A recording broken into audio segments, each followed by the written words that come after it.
ඔන්න පුතේ එක ගමක කිරි විකුණන වෙලෙන්දෙක් හිටියා.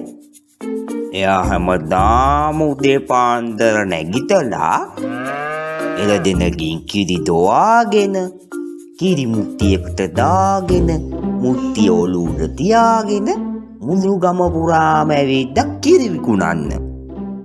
එයා නිතරම කිරි විකුණලා යාට ලැබෙන මුදල් ගැන කල්පනා කරා. ඒවායින් කරන දේවල් ගැන එයා හිත තමයි පාරේ ගියේ. ඉතින් ඔන්න එක දවසක් මෙයා හිතුවා එයාට කිරි විකුණලා හම්බ වෙන සල්ලි වලින් එයා ගන්නවා කියලා අලුත් එළදෙනක්. ඒ එළදෙන ගත්තාම එයාගේ කිරි ප්‍රමාණය වැඩි වෙනවනේ.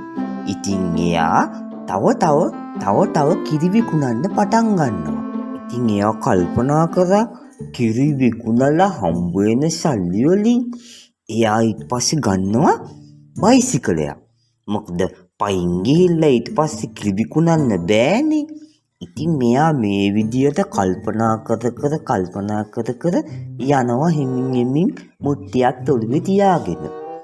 ඉතින් මෙයා තවත් කල්පනා කරා එතකොට සල්ලි ගොඩක් ලැබුණාම මට පුළුවනි හොඳට මහත්තයෙක් වගේ ඉන්න. ඉතින් ලස්සන ඇඳුම් ගන්නවා. ඒ වගේම මම බොහොම ආඩම්බර විදියට ජීවත් වෙනවා.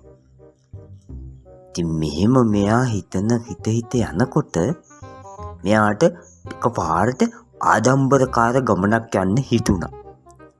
අනේ ඉතින් මෙයා ඔළුවේ තිබිච්ච මුට්ටිය අමතක වෙලා ආඩම්බරකාර ගමනක් යන්න කියලා අඩිය තියනකොටම එකපාරටම මෙයාට අමතක වෙලා ඔළුවේ තිබිච්ච කිරි මුට්ටිය බිමට වැටුණා.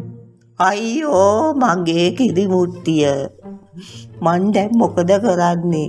අයියෝ. ඉතින් එයාගේ ඔළුවේ තිබිච්ච කිරි මුට්ටිය බිමට වැටිලා කුඩු වෙලා ගියා. අනේ ඉතින් ඔන්න ඊට පස්සේ මෙයාට ටික තේරුණා ඕනමට වඩා ඕනම දෙයක් ගැන හිතන්න හොඳ නෑ කියලා.